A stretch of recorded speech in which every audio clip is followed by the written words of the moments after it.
Welcome back and thank you for staying with eNCA.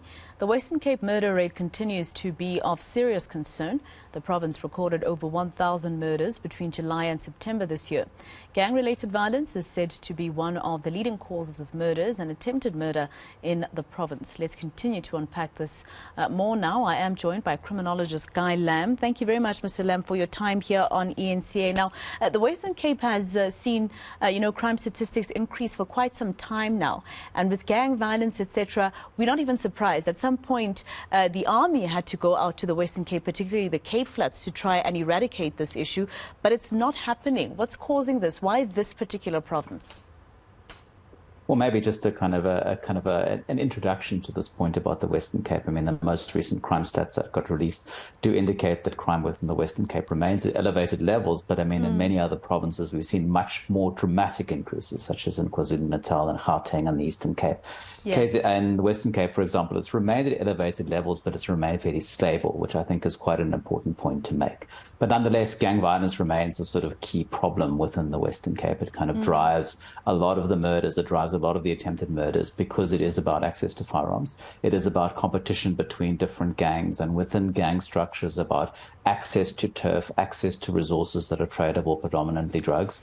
Then, of course, violence begets violence. So we tend to see retaliatory attacks happening as a result of certain attacks, and it tends to spiral into more violence. So it's traditionally is an issue. We have a number of strategies to deal with gang violence, for example, such as the anti-gangsterism strategy. We have dedicated police unit, the anti-gang unit, that deals with these kind of issues. But still, we haven't been able to make a serious dent on the issue of gang violence, and that is certainly worrying. And it's a 3.9% increase year on year, that is, in the Western Cape in particular. And that's where, I know that this is historic. This is something that has always been part of for instance, your Cape Flats, etc. But why gang violence in this particular province? Why is it so prevalent there?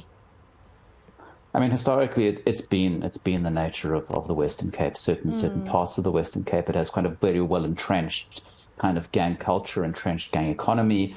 And this has been in existence for centuries.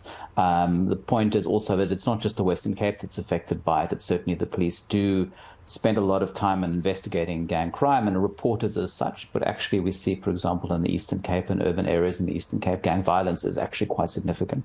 And we've seen dramatic increases in the Nelson Mandela Bay and Metropole over the years as a result of gang violence. And actually, its murder rate is the same as Cape Town, if not higher in some years.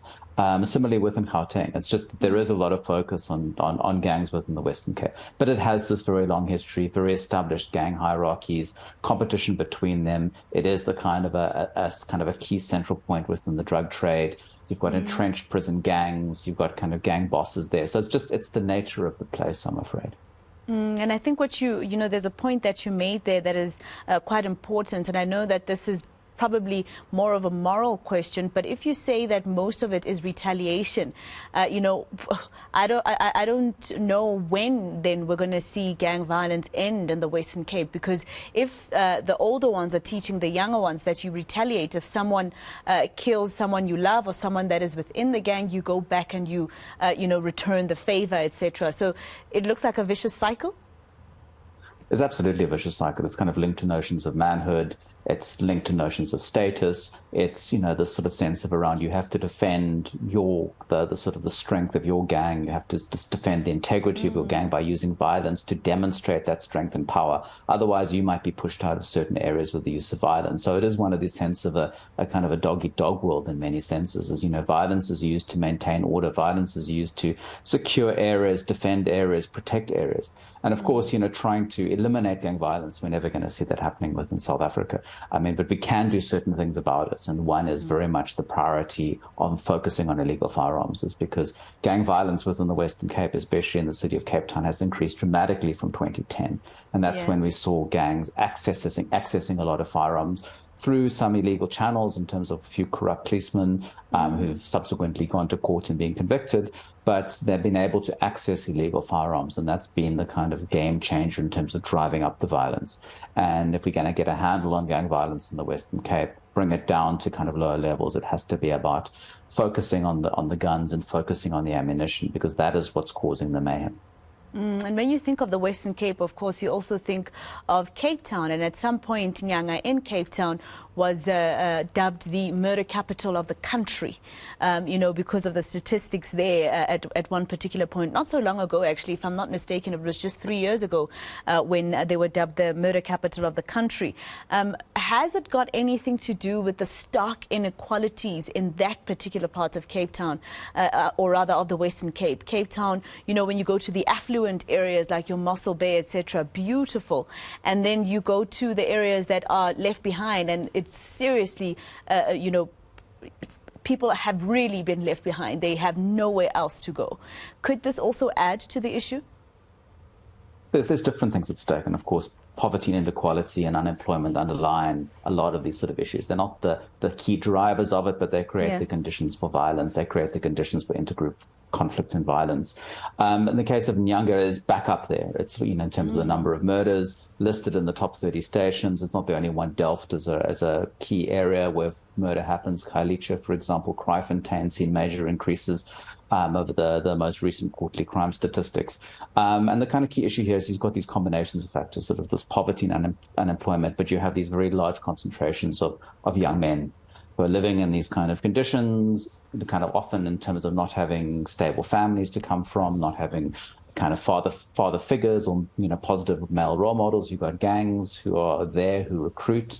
Often it's around that as a way in which to get status, a way in which to get resources, and it's around a lot of these areas just lack kind of key service delivery in these kind of places, fairly low levels of policing. So it's these kind of combinations of dynamics that play into it and keep the kind of cycle of violence and the cycle of gangsterism going. Sure, Mr. Gailam, I just don't know exactly, where we could find ourselves in a country like ours, because like you say, the Western Cape is not the only problem, For instance, we saw that during this particular quarter that the minister was releasing statistics about, we knew that murder rates would go up because we've seen so many mass shootings, particularly in KZN and Gauteng.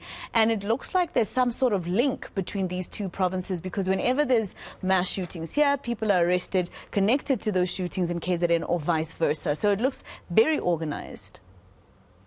I mean, it's yes and no. I mean, we do, with the mass shootings, are linked largely to organized criminal groups, and it's often linked to extortion, or it's linked to groups seeking to dominate specific areas and seek to control certain areas using fear as a way to do that. So you see in this kind of mass shootings, often as sort of drive-by shootings, we'll see cars driving into certain areas and, shooting randomly at people on the street or in their backyards or front yards. Or you'll see, armed individuals going into businesses, going into shebeens, going into taverns and shooting. And it's usually to demonstrate power, demonstrate force. And it's linked to, an attempt to extract protection money, to extract extortion money. And so it is this kind of, the issue we have here is this combination of groups who are willing to use violence, who can make money out of using violence, who can have, kind of gain influence by using violence, but also they have access to the tools of violence, namely firearms.